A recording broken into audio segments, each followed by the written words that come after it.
अस्सलाम वालेकुम और welcome back to orange shorts. एक चलते हुए जहाज़ पे आपको ज़िंदगी गुजारना कैसा लगता है? आप लोगों ने सवाल पूछा है और जवाब आपको मैं दूंगा। और आपका ये सवाल पूछने का मकसद शायद ये है कि जहाज़ हर वक्त चल रहा होता है। अगर हर वक्त ना भी सही तो अक्सर जहाज़ चल ही रहा होता है, क्योंकि बहरहाल जहाज़ बना है चलने के लिए, इसने लोडिंग करनी है, डिस्चार्जिंग करनी है, डिफरेंट पोर्ट्स पे जाना है, तो definitely it is in movement. हम लोगों को कैसा महसूस होता है जब हमें ये पता लगे कि जहाज़ हर वक्त चल रहा है? अभी इस वक्त भी जब मैं ये वीडियो बना रहा हूँ तो हमारा जहाज़ समंदर में चल रहा है। जहाज़ जब चल रहा होता है तो जहाज़ में डिफरेंट किस्म की वाइब्रेशंस आ रही होती हैं। आपका मेन इंजन चल रहा है, इतना बड़ा है, तकरीबन 16,000 किलोवाट का आपका मेन इंजन है।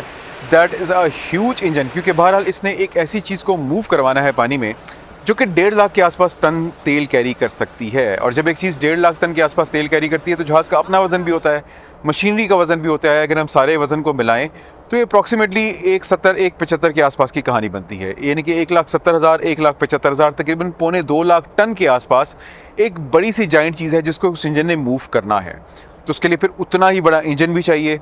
इंजन आपका चल रहा होता है, आपके जहाज़ पे बिजली है जो कि हर जगह पे आ रही है, जा रही है, आपकी लाइटें ऑन हैं, आपके पंखे ऑन हैं, आपका एयर कंडीशनर चल रहा है। एयर कंडीशनर का नॉइज़ होता है, जनरेटर्स का नॉइज़ होता है, क्योंकि सारी बिजली बहरहाल जनरेटर्स ने पैदा करनी होती है। आपके जहाज़ के ऊपर बहुत सारी मशीनरी ने चलना होता है स्टीम की मदद से, या कम से कम उसको स्टीम की ज़रूरत होती है हीटिंग के लिए और डिफरेंट पर्पसेस के लिए। तो आपके बॉयलर ने भी चलना होता है। आपके पास प्योरीफायर्स लगे होते हैं, बिल्कुल उसी तरह से जिस तरीके से आपके इलेक्ट्रिसिटी जनरेशन प्लांट्स में लगे होते हैं, या जिनको हम IDPs कहते हैं, आपके पावर प्लांट्स जो कि तेल से बिजली पैदा करते हैं, उन प्योरीफायर्स ने भी चलना होता है। तो अगर ख़ास तौर पर अगर आप इंजन रूम की इटसेल्फ बात करें तो वहाँ पे तो बहुत ही ज़्यादा शोर हो रहा होता है, और एट दी एंड उसमें से कुछ ना कुछ शोर बहरहाल सीप होता हुआ आपके कमरे तक भी पहुँच रहा होता है, ब्रिज तक भी पहुँच रहा होता है जहाँ पे हम नेविगेशन कर रहे होते हैं। So how does all of this feel? मेरे ख्याल में यहाँ पे 2 कंपोनेंट्स ऐसे हैं जिनकी हमें बात करनी चाहिए। पहली चीज़ तो ये कि जहाज़ की अपनी मूवमेंट का जो कंपोनेंट है वो आपकी ज़िंदगी पर क्या असर डालता है, और फिर ये सब वाइब्रेशंस और ये सारा का सारा नॉइज़ आपकी ज़िंदगी पर क्या असर डालता है। पहले हम बात कर लेते हैं जहाज़ की मूवमेंट की। तो अगर हम जहाज़ की मूवमेंट की बात करें तो आप लोगों ने मुझे इसी जहाज़ पे जिम करते हुए भी देखा है, इन्हीं जहाज़ों पे आपने मुझे ट्रेडमिल करते हुए भी देखा है, भागते दौड़ते हुए भी देखा है, ब्रिज पर काम करते हुए भी देखा है, कमरे में सोते हुए, चलते हुए, जागते हुए, डिफरेंट वीडियोस में आपने मुझे डिफरेंट जगह पर देखा है, और आप मुझे अभी भी देख रहे हैं जब मैं आपके सामने खड़ा हुआ वीडियो बना रहा हूँ। हमारा जहाज़ इस वक्त भी मूव कर रहा है। आपको मेरे पीछे एक और छोटा जहाज़ भी नज़र आ रहा होगा जो कि मूव कर रहा है। उसके पीछे छोटी छोटी रॉक्स हैं छोटे छोटे से पहाड़ निकले हुए समंदर के अंदर, आपको वो भी सब के सब नज़र आ रहे होंगे। तो ship is in motion right now. लेकिन क्या मुझे जहाज़ के इस मोशन से कोई फ़र्क पड़ रहा है? तो इसका जवाब है नहीं, क्योंकि बिल्कुल वैसे ही जैसे आप एक प्लेन में बैठे होते हैं या ट्रेन में बैठे होते हैं तो जो मूवमेंट का कंपोनेंट है वो कुछ अर्से बाद आपकी बॉडी में इनहिबिट हो जाता है। आपको फिर उससे कोई फ़र्क कोई नहीं पड़ता। आप चाहे उस ट्रेन पे, उस जहाज़ पे आप क्रिकेट खेलें, टेबल टेनिस खेलें, तो उस जहाज़ की अपनी मूवमेंट की वजह से या उस व्हीकल की अपनी मूवमेंट की वजह से आपके ऊपर कोई ख़ास असर नहीं हो रहा होता, क्योंकि आपकी हर चीज़ की मूवमेंट के अंदर वो मूवमेंट जो कि जहाज़ की अपनी मूवमेंट है वो इनहिबिट हो चुकी होती है। हम टेबल टेनिस भी खेलते हैं तो ऐसा नहीं है कि जहाज़ आगे मूव कर रहा हो तो गेंद पीछे जाती है। मैं इसकी एक्सप्लेनेशन कई वीडियोस में पहले भी कर चुका हूँ। बिल्कुल वैसे ही जैसे आपकी ज़मीन चल रही है। सबसे बड़ी एग्जांपल तो यही है ना कि हमारी ज़मीन जिस रफ्तार से घूम रही है उस रफ्तार से तो शायद कोई भी चीज़ नहीं चलती है, एटलीस्ट ज़मीन के ऊपर, रॉकेट्स वॉकेट्स को छोड़ के और बड़ी सुपरसोनिक और हाइपरसोनिक चीज़ों को छोड़ के। तो वो मूवमेंट हमारे अंदर इनहिबिट हो चुकी है, हमें उसकी आदत है। हम ज़मीन पर चलते हैं, फिरते हैं, घूमते हैं, क्रिकेट खेलते हैं, सब कुछ करते हैं। ज़मीन की अपनी मूवमेंट की वजह से कोई क्रिकेट की बॉल इधर उधर नहीं जाती, कोई फुटबॉल इधर उधर नहीं जाता। बिल्कुल वैसे ही जहाज़ पे हम बास्केटबॉल भी खेलते हैं, हम टेबल टेनिस भी खेलते हैं, हम भागते दौड़ते भी हैं। It does not really affect at all. उसकी वजह से कोई ख़ास फ़र्क नहीं पड़ रहा होता। अभी भी अगर आप देखें तो आपको मेरे पीछे जहाज़ चलता हुआ नज़र आ रहा है। Right there you can see कि प्रोपेलर जो है अच्छा खासा पानी घुमा रहा है। पूरा वेग, पूरे जहाज़ के पीछे एक लंबी सी लाइन बनी हुई है जो कि आपको ये बता रही है कि जहाज़ चल रहा है। This is by the way called propellers वेग, यानी कि प्रोपेलर जो घूम रहा है वो घूमते हुए, चलते हुए अपने पीछे पानी को जो डिस्टर्ब करता हुआ जा रहा होता है वो पूरा वेग कहलाता है जहाज़ का। अब दूसरी चीज़ आ गई और वो है नॉइज़। इस वक्त भी नॉइज़ जनरेट हो रहा है। मैं तो खैर एडिटिंग सॉफ्टवेयर में उस नॉइज़ को निकाल दूंगा और आपके पास क्लीन ऑडियो बिल्कुल आएगी। लेकिन अगर मैं नॉइज़ को इस वक्त आपके सामने इंट्रोड्यूस करूं कि इस वक्त यहाँ पे खड़े हुए मुझे कितना नॉइज़ फेस हो रहा है, तो वो कुछ इतना है।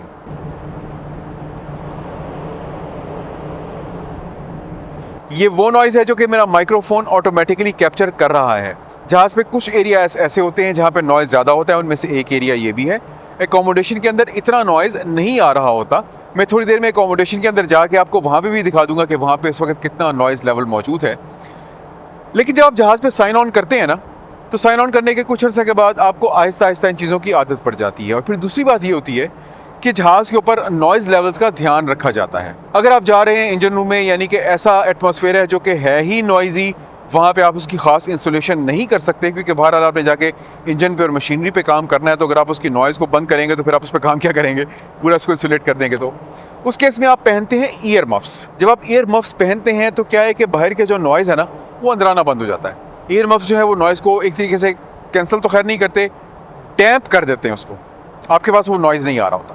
दूसरा क्या होता है कि आपकी अकोमोडेशन, जहाँ पे आप रह रहे हैं, आपने खाना पीना है, सोना है, हमने जिम विम करना है, सब कुछ करना है, अकोमोडेशन एरिया जो है वो इंजन रूम से इंसुलेटेड और आइसोलेटेड होता है। वहाँ पे नॉइज़ वैसे ही ज़्यादा नहीं आ रहा होता। फिर इंसुलेशन का सहारा लिया जाता है ताकि आपके पास इतना नॉइज़ ना आए कि आपके रेस्ट आवर्स भी डिस्टर्ब हों, क्योंकि आप बेहतर और अच्छा काम तभी करेंगे जब आपके पास शोर नहीं आएगा। तो इस चीज़ का ध्यान रखा जाता है कि आपके पास शोर मिनिमल आए। बिल्कुल ज़ीरो तो तब भी नहीं हो सकता, क्योंकि एसी का डक्ट है, एसी की वेंट है, बाकी सारी चीज़ें, लेकिन उसको मिनिमम ज़रूर कर दिया जाता है ताकि आपके लिए डिस्टर्बेंस कम से कम हो। लेकिन अब हम बात कर लेते हैं एक दूसरे सिनेरियो की, जिसमें रोलिंग और पिचिंग हो रही होती है और जहाज़ हिल रहा होता है। यानी कि एक ऐसा वक्त जब समंदर थोड़ा सा गुस्से में है। इस वक्त तो माशाल्लाह बिल्कुल ही कूल एंड काम है, कोई ख़ास समंदर पे कुछ हो नहीं रहा और बड़ा ज़बरदस्त किस्म का मंजर है। मुझे तो इस वक्त सुबह के टाइम पे और शाम के टाइम पे मुझे बहुत प्यारा लगता है ये। लेकिन बहरहाल जब समंदर होता है रफ़, उस वक्त आपका जहाज़ हिल रहा होता है।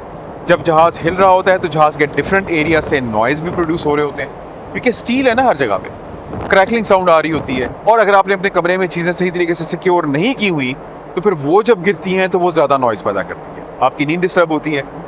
और अगर आपकी रोलिंग ज़्यादा ही हो रही है, जो कि कई केसेस में होती है, तो फिर आप अपने बेड के ऊपर ऐसे राइट से लेफ़्ट और लेफ़्ट से राइट आ और जा रहे होते हैं कि जैसे एक फुटबॉल रखा होता है अपने बेड के ऊपर। और जब आपकी बॉडी रोल कर रही होगी तो फिर आप सोएंगे क्या? तो वो जो रोलिंग के दिन होते हैं ना 2-4, उन दिनों में आपकी ज़िंदगी थोड़ी डिस्टर्ब रहती है, क्योंकि नींद आपकी पूरी नहीं हो पाती। आपको जहाज़ खुद ही थोड़ी देर में उठा रहा होता है कि उठो भाई रोल कर रहा है जहाज़ इस वक्त। वो दिन ऐसे होते हैं कि उन दिनों में रोलिंग, उन दिनों में आपके लिए फिर रेस्ट करना भी मुश्किल हो जाता है, चलना फिरना भी थोड़ा मुश्किल हो जाता है। कुर्सी पे आप सुकून से नहीं बैठ सकते, कुर्सी आपकी रोल करती है and there is a chance of falling down also.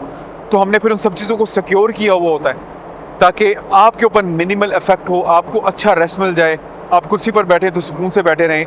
लेकिन वो दिन बहरहाल ऐसे होते हैं कि जिन दिनों में आपकी नींद अच्छी खासी डिस्टर्ब रहती है। हाँ जी, और इस वक्त मैं आ गया हूँ अपने ऑफिस में, और अगर आप मेरे ऑफिस का नॉइज़ लेवल चेक करना चाहें तो ऑफिस का नॉइज़ लेवल इस वक्त ये है।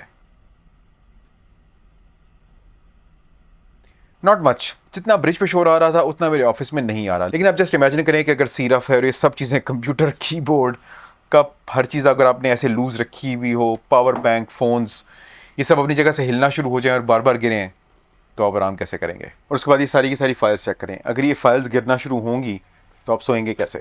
फर्दर मोर, ये मेरा बेडरूम है और मेरे बेडरूम में नॉइज़ का लेवल इस वक्त ये है। अगेन नॉट मच, आप सो जाते हैं तो पता भी नहीं चलता। लेकिन अगर आप अपनी चीज़ें सिक्योर नहीं की हुई तो ये सारी चीज़ें जो कि ड्रेसिंग टेबल पे रखी हैं, दराजों में रखी हैं, ये अगर निकलना शुरू हो जाएंगी और गिरना शुरू हो जाएंगी तो फिर आप सोएंगे कैसे? तो जब आने वाला होता है रफ सी, हम अपनी तमाम की तमाम चीज़ों को सिक्योर रखते हैं ताकि वो गिरे ना, हमें डिस्टर्ब ना करें। जहाँ तक रहेगी बाकी नॉइज़ लेवल्स की, इंजन रूम में जाते हुए हम पहनते हैं एयर मफ़। उन तमाम एरियाज़ में जहाँ पे नॉइज़ ज़्यादा होता है वहाँ पे जाते हुए हम पहनते हैं एयर मफ़। उसके अलावा हम जहाज़ पे नॉर्मल अपना घूमते रहते हैं और हमारे नॉइज़ लेवल इस हालत में रखे जाते हैं कि वो हमारे ईयर्स को, यानी कि हमारे कानों को नुकसान ना पहुँचा सकें। अदरवाइज़ नॉर्मल जहाज़ चल रहा है तो आपको पता भी नहीं चलता, लेकिन जब हो रही होती है रोलिंग और जब चीज़ें गिरती हैं, कोई ना कोई चीज़ गिरी जाती है बहरहाल, सब सिक्योर करने के बाद भी। या अगर आप अपने बेड पे लेटियाँ खा रहे हो दाएं से बाएं और बाएं से दाएं, फिर थोड़ा सा मुश्किल हो जाता है, otherwise it's all good. I hope कि आपको आपके सवाल का जवाब मिल गया होगा और आई होप कि आपको ये वीडियो पसंद भी आएगी। अगर आपको वीडियो अच्छी लगे, पसंद आए, लाइक जरूर कीजिएगा, शेयर जरूर कीजिएगा और सब्सक्राइब जरूर कीजिएगा। अगर आपने ये वीडियो यहाँ तक देख ली है तो यूट्यूब का एल्गोरिथम ये कहता है कि आपको ये वाली वीडियो बहुत पसंद आएगी या शायद ये वाली। अपना ढेर सारा ख्याल रखिएगा, दुआओं में याद रखिएगा। With tons of love to my Ori Shorts family and to be Ori Shorts family, this is me Zahid Nisar. You are watching Ori Shorts और अगली वीडियो तक अल्लाह हाफिज़।